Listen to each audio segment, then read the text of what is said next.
Hello there. Okay, so I never know how to start these videos. Okay, so there's a lot that's about to happen in these pages, and it's pages 66 through 73. It's really only 6 pages, but a ton happens. So in my last video, I explained how Ellie and his father had passed the selection, so they were good to go. But right after, his dad comes up to him. Comes running up to him and is like, "Oh my gosh, they actually wrote my number down. I didn't pass yet." So in that time, this is gonna go for 6 and 7. Ellie's dad gives him his inheritance. Okay, so he gives him a spoon and a knife that he's been hiding all this time. And you could assume that he probably gave this to him, one, because he's not sure if he's going to live or not, so he wants to make sure he has it. But two, just like Ellie's tooth before, just like his shoes, anything that's of value, Ellie could use later to kind of persuade one of the guards to go easier on him or use it as like a bargaining tool. Okay, so that's kind of why he gives him his inheritance, the spoon and knife, because essentially they're useful and he can use them later if he needs them, if his dad were to die. Okay, so that day, I find this really interesting. Ellie's head capo actually goes easier on him at work because he knows that he's upset that his dad didn't pass the selection yet. And I find that really interesting that these are awful people, but they're actually still going nice on them, like his capo, because he knows that he's going through a hard time. And I find that really interesting considering everything that's happened. But Ellie's dad goes through the second selection process and he does survive. He makes it out. So they are reunited. In this section, we start to see other Jewish people begin to lose their faith in God as well. So we know that Ellie has been struggling to believe in God, and so is his dad at this point. But this is where we start to see the other prisoners begin to lose their faith as well. So we have our guy, it's Akiba Drummer. He ends up losing all of his faith in God, and that is essentially what ends up killing him because he's like, I have no reason to live anymore. My whole life I've lived because I knew God wanted me to live. So he ends up dying just like simply because he has lost his faith in God. And he asks the men to say the Kaddish. Remember, that's their like sacred prayer for him in 3 days. So he's like, hey, I know I'm about to go. Can you say the Kaddish for me in 3 days just to remember me? And unfortunately, this is going to go for number 8. The men don't say it in 3 days, and the only reason is they forgot. Like, they had such an awful 3 days after he died that they were so exhausted that they forgot. And Ellie kind of mentions that he kind of feels bad because that's the one thing he wanted was for them to say that prayer for him, and they totally had such an awful 3 days after that that they completely forgot to say it. So Ellie gets sent to the hospital. I believe this is number 9.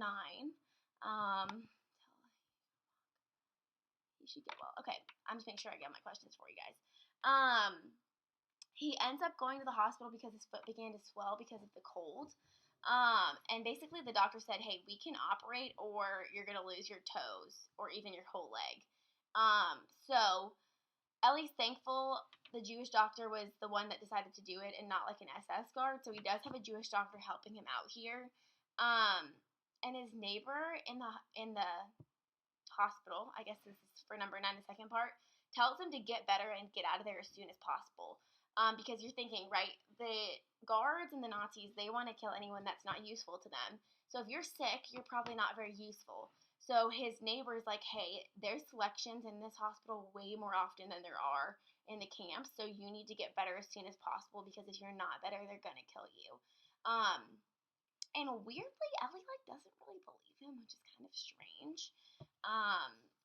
Because, like, why would that guy lie to him? But he, like, weirdly's like, whatever, it's fine. So, Ellie does get operated on. I always find it kind of interesting that he, like, isn't scared that they're going to kill him instead of operate. But they didn't even give him medicine. They didn't give him anything to put him to sleep. He literally passes out because of the pain. Which is, like, so cringe to think about that, like, he literally ends up going to sleep because he was in so much pain. But when he woke up, he was scared that he had his leg was amputated because he couldn't feel it. But it is there. The doctor said he has a lot of pus in its foot. And so he should be able to walk again in about 2 weeks. Okay, so he's going to be stuck there for like 2 weeks, got a lot of pus in his foot. And at this time, his neighbor, I believe this is going to go, I think I'm skipping like super far ahead. No, I was 10. Okay, so his neighbor in the hospital says like, hey, I believe in everything that Hitler says he's going to do because he has never broke his promises. And he's basically saying like, hey, he told us he was going to put us in camps. Here we are. So he's like, if I believe anybody on this earth, I believe that it's Hitler, and anything that they say is coming, I 100% think is, because he's never lied to us to this point. Like, they all thought this was impossible to be there, and they are. So he's like, I would trust every word Hitler says because he's never lied. Let's see. So there's rumors that the hospital is going to be freed and that the camp's going to be freed soon.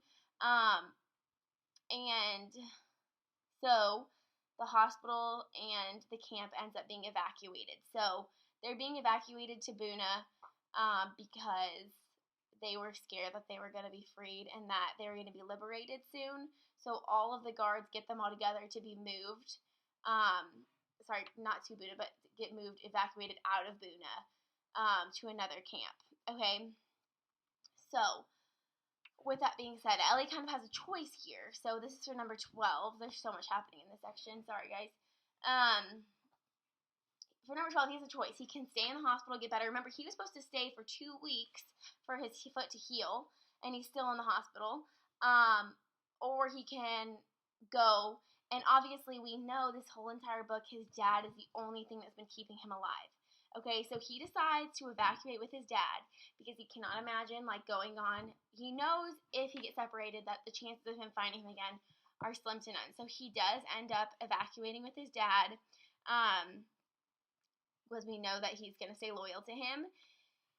And so Ellie, like, literally his foot is not even barely healed yet, and he's about to walk on it, which is just miserable. But the most frustrating part about this to me, number 13, after the evacuation, what happened to the prisoners that stayed behind. So the men that stayed behind in the hospital that were too sick to leave, they literally end up getting freed 2 days later.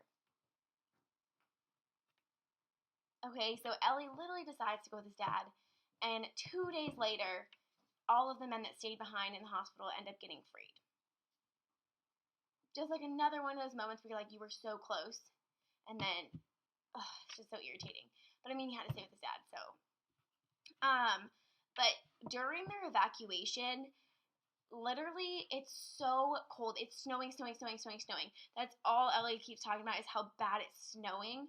And imagine they're walking, like miles on end. They're walking in the snow. Like, you know when you're out for a snow day and it's like been an hour, you're kind of cold. Like, they're walking for hours, miles, overnight, and it's literally a blizzard outside. So not only is Ellie's foot barely healed, but he's also walking in snow, probably numb to the feeling of the snow at this point. And he could literally only feel burning in his foot. Like, he can't even feel his foot at this point. He's just burning. So they're beginning to march to another camp. I find it really interesting in this part that the guards made all of the prisoners clean up the barracks. Basically because Ellie's like, it looked like pigs lived here. Like, that's how disgusting where we stayed was, that they made them clean it up so if the camp was liberated or if it was, like, broken into and they left, that they wouldn't realize what was going on, which I think just shows us how awful it was that they literally made them clean it up so that people wouldn't realize just how terribly these people were being treated. And again, remember, we know that they're moving them because they don't want to get caught. They don't want them to be liberated. They want to keep them as long as they can. So that's why all of the Jewish people are being moved out of this camp into a new one, because basically the Nazis know that the Allied forces are close and will get them out of the camp. So that should be most of your questions for this section. There's a lot that happens there. In just a few pages, but it's a major part of this text because we know Ellie was so close to being freed, but he wasn't. His foot is barely even healed. His dad barely survived selection.